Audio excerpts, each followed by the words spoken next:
Ang yabang naman. Tingnan ko nga. Kung sino ang maglalakas loob na sirain ang kinabukasan ng estudyante ko. Guro Lee, sa wakas dumating ka na. Professor Lee, pasensya na. Kahihiyan sa aming pamilya. Pinagtawanan patuloy kayo. Saan naman nila nakuha ang artistang ito? Harvard, ang pinakabatang doctoral advisor. Dapat mga 40 anyos na siya. Pero hindi naman ganoon ang itsura ng babaeng ito. Nga. Napakabata naman ni Professor Lee. Impossible. Tama. Hindi rin mukhang isang mananaliksik, napakabata. At may dating pa. Saan galing ang impostor na ito, na nagpapanggap bilang nakababatang estudyante kong si Lee Wan-sing? Hindi ka pinalad ngayon. Dahil nakilala mo ako, ang tunay niyang nakatatandang estudyante. Ngayong araw tiyak na mabubuko ka. Zhao Jiaxi, dating tagapambansang akademya ng Agham. Prismy Experimental Group, external member. Nung taon na ang nakalipas dahil sa pag-leak at pagtangkang ibenta ang core data ng experimental group, tinanggal ka ng pambansang akademya ng Agham at hinding-hindi ka natatanggapin. Makikita ang datos sa official website. Ikaw na isang taong permanenteng tinanggal ng pambansang akademya ng Agham ay naglakas loob na pumunta rito gamit ang pangalan ko para siraan ang disipulo ko. Zhao Jiaxi, nagsasawa ka na bang magmalaki? Kau, puro ka kasinungalingan. Naninirang puri ka at gumagawa ng chismis. Ang nakababatang estudyante ko ay nasa ibang bansa ngayon. Namamahala sa isang mahalagang proyekto. Humihingi ka ng tawad sa akin ngayon. Kundi tatawagan ko siya. CJ, tumawag ka ngayon. Para sa ganito kaliit na bagay, hindi na kailangan pang sayangin ang mahalagang oras ng estudyante ko. Ako na ang bahala sa lahat. Tama, ang pagkatao at posisyon ni Professor Zhao. Kailangan pa ba ng isang tulad mo? Isang babaeng hindi kilala, para patunayan, ang eksperto ay eksperto. Wala kang alam, ako at ang nakababatang estudyante ko ay ilang dekada ng magkaklase at malapit sa isa't isa. Hindi ko kailangang magpaliwanag kahit kanino, lalo na sa iyo. Isang impostor para patunayan. Oh, ilang dekada ng magkaibigan, pero kahit tumawag ay hindi magawa. Sino ang nagsabing hindi ko kaya? Ako. Nalobat ang cellphone ko. Professor Zhao, may baterya ang cellphone ko. Kamakailan lang nagpatulong ako para makuha ang WeChat ni Mentor Lee Wan-sing. Heto, kunin mo. Kunin mo. Ibisto mo na ang tunay na anyo ng impostor na ito. Bahala na. Ano man ang sabihin sa kabilang linya, ako lang naman ang makakarinig. Kahit ano'y sasabihin ko. CJ, tatawag ako. Ipahihiya kita ng husto.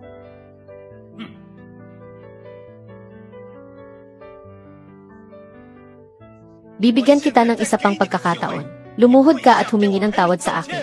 At mapapatawad pa kita. Oh, Zhao Jiaxi. Tumutunog ang telepono ko. Kailangan ko pa bang sagutin?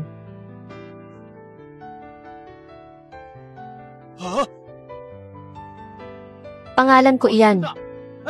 Iyan ang profile picture ko. Siya nga si Professor Lee Wan-sing. Diyos ko po. Totoo ngang napakabata ni Professor Lee. Lagot si Professor Zhao. Siya pala ang tunay na impostor. Hindi mo talaga makikilala ang tunay na pagkatao ng isang tao. Paano mo nakuha ang WeChat ng nakababatang estudyante kong si Lee Wan-sing? Ah, Zheng Yuming, ikaw ang may kagagawa nito para linisin ang pangalan ng anak mo. Gumawa ka ng ganito karuming bagay. Wala kang kapatawaran. Dahil ikaw ang pinakamayaman, kaya mo nang gawin ang lahat ng gusto mo. Pati WeChat ni Mentor Lee ay ninakaw mo pa. Aapi ka ng tao. Pati si Mentor Lee kinakalaban mo. Nababaliw ka na talaga. Chen Tzu, Zhao Jiaxi, tingin nyo ba sa lahat ng naririto ay mga tanga, mga ginuot ginang, ang security system ng WeChat? Sa tingin nyo ba basta-basta ko lang mananakaw? Sino ba talaga ang nagbigay sa inyo ng lakas ng loob para maging ganyan katigas ang ulo ninyo? Ako ang nagbigay sa kanila ng lakas ng loob.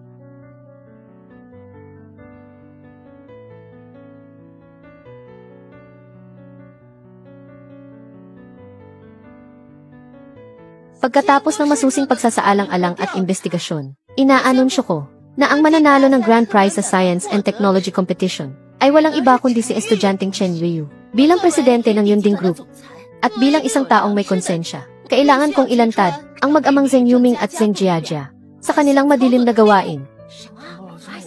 Bakit bumalik si President Chen? Talaga bang itatakwil niya ang sarili niyang pamilya? Mukhang totoo ngang nanggopya si Zheng Jiajia. Pati sarili niyang ina ay hindi na makatiis. Chairman Zheng, ang legal representative at shares ng kumpanya ay naayos na.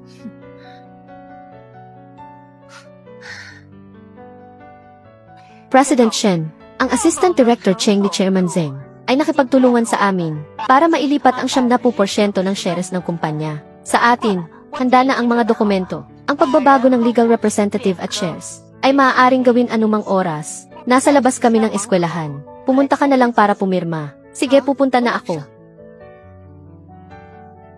Sa wakas, hindi ko na kailangang magpanggap. Zeng Yuming, sa pamilya Zeng nyo, nagtiis ako ng kahihiyan sa loob ng maraming taon. Sa wakas, malaya na ako. Zeng Yuming, mayaman ka pero walang awa. Hinayaan mong mangopya at mandaya ang anak mo. Nang mabuking, naghanap ka pa ng magpapanggap bilang si Professor Li Wanxing para lokohin ang lahat. Ako, si Shen Yiru, ay hindi hahayaang ang mag-amang ito ay dumihan ang sagradong larangan ng akademya at hindi rin hahayaang ang mag-amang ito ay gamitin ang kapangyarihan ng iba para mang-api ng mabubuting tao. Sa sarili mong asawa't anak, wala kang tiwala, pero dito ay lakas loob kang gumawa ng kasinungalingan at pumanig sa iba. Ang pag-arte ni Ginang Shen ay talagang kahanga-hanga. Sino ka ba sa tingin mo? Para questionin si President Shen, kung makapagtanggol ka sa mag-amang iyan, baka ikaw at si Zeng Yuming ay mayroong hindi maipaliwanag na relasyon. Pati na si Zeng Jiajia ay napakalapit sa iyo. Aaring, matagal na kayong may relasyon. Zeng Yuming, nang babae ka pala, at nakipagsabuatan ka pa sa babaeng ito, para apihin ako at ang aking kamag-anak. Napakawalang hiya mo, wala kang konsensya. Shen Yiru, mukhang desidido ka na kahit ang huling piraso ng iyong dignidad ay isusuko mo na. Zeng Yuming, para maprotektahan ang iyong pride, tiniis kong magpanggap kang pinakamayaman sa harap ng iba. Paano mo ako sinuklian? Niloko mo ako. At nakipaglandian ka pa sa babaeng hindi kilala. Nang patago, at ako pa ang sinasabihan mong walang hiya. Sandali. Teka, sabi ni President Shen nagpapanggap lang si Boss Zeng. Kung gayon, sino talaga ang pinakamayaman?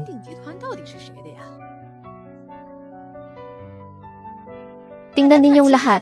Ito ang impormasyon sa business registration. Ako, si Shen Yiru, ang nasa Yunding Group, ang kaisa-isang legal representative, at may-ari.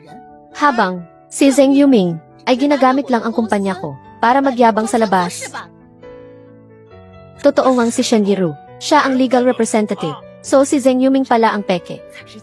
Isang lalaking umaasa lang sa asawa. Ang galing magpanggap. Nako. Zeng Yuming napakagaling mong magpanggap. Tik mo na kaming lahat. Maloko. Ngayon ayos na. Nasa bote ang pagong.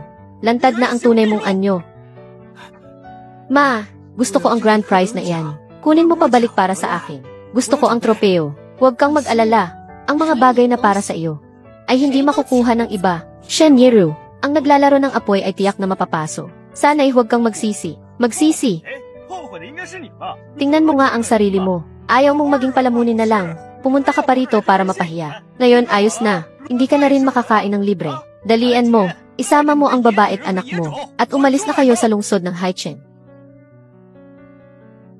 Ano pang tinitingin-tingin nyo? Ang tatlong iyan, palabasin nyo. Huwag ninyong dumihan ang lugar ng Effie John. Magsisimula na akong mag-award. Shen Yiru. Shen Yiru. Ikaw ang pinakatangang babaeng nakilala ko. Napagkamalan mong perlas ang isang bato. Nakakaawa. Bastusan. Naglakas loob kang pagsalitaan ng ganyan si President Shen. Huwag mo siyang pansinin. Sa tingin ko ay nababaliw ka na. Masyado kang nadala sa pag-arte bilang isang matapang na babae. Sino ka ba sa tingin mo? Nakalimutan ko pa pala ang isang tulad mo. Ako to. Kunin mo agad ang lahat ng files ni Zhao Jiaxu at ang kanyang mga masamang tala. Tanggalin siya sa industriya. Bawiin ang lahat ng kanyang nakaraang mga parangal at titulong akademiko. Gusto kong mawala siya ng tuluyan. Sa mundo ng akademya, Sage Professor Lai, gagawin namin agad. Arte. Sige, umarte ka pa. Para kanino ka nagpapanggap? Aban pa sa buong industriya. Sino ka ba sa tingin mo? Ang tagapangulo ng pandaigdigang pananaliksik. Tama. Akala mo talaga. Hello, Zhao Jiaxu. Ayon sa investigasyon, mayroon kang malubhang academic misconduct, pandaraya at paninirang puri. Opisyal ka naming inaabisuhan. Simula ngayon, ang lahat ng iyong mga nakaraang, parangal, at karangalan, ay binabawi na lahat. Ang iyong partisipasyon sa academic scandal. Ang mga kaugnay na ebidensya ay naibigay na sa Judicial Department para sa pagproseso. Bahala ka na sa sarili mo. Hindi. Impossible ito. Ikaw nga si Mentor Lee. Tapos na ang lahat para sa akin. Mentor Lee, nagkamali ako. Shy me. Nagkamali ako. Nabulag ako pansamantala. Nabulag ako sa kasakiman. Bigyan mo ako ng isang pagkakataon. Hindi ko na ulitin. Bigyan mo ako ng daan para mabuhay.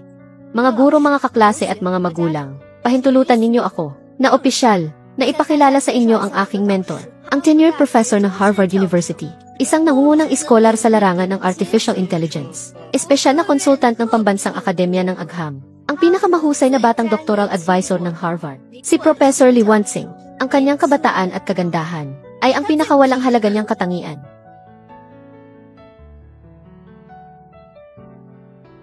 Kahit na siya si Lee Wansing, ano naman ngayon, hindi pa rin ito pinapatunayan na hindi nangopya si Zheng Jiajia. Isipin ninyo, isang estudyante sa kolehiyo na kararating pa lang sa Artificial Intelligence. Wala pang 2 taon.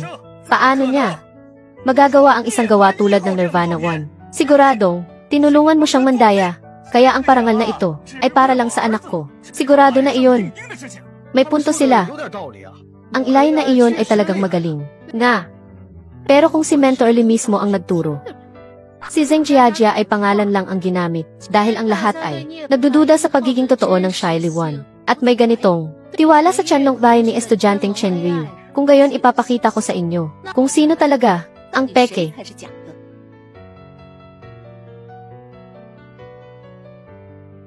Estudyanteng Chen Ryu, sabihin mo sa akin, ang iyong modelo, ilang uri ng basic elements ang idinisenyo mo? Pangunahing TNS ba ito? O isang uri ng BERT, na malaking modelo ang pangunahin? O pinaghalo ang dalawa? At ano ang ratio ng halo? Ito ay BERT.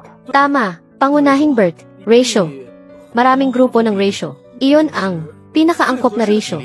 Kalokohan, maraming grupo na angkop na ratio. Anong klaseng sagot iyan? Wala ka man lang alam sa pinakapangunahing konsepto. Sabihin mo pa sa akin, bago i-finalize ang iyong modelo, ilang beses kang nagpatakbo ng training at testing, at ilang bersyon ang inulit mo.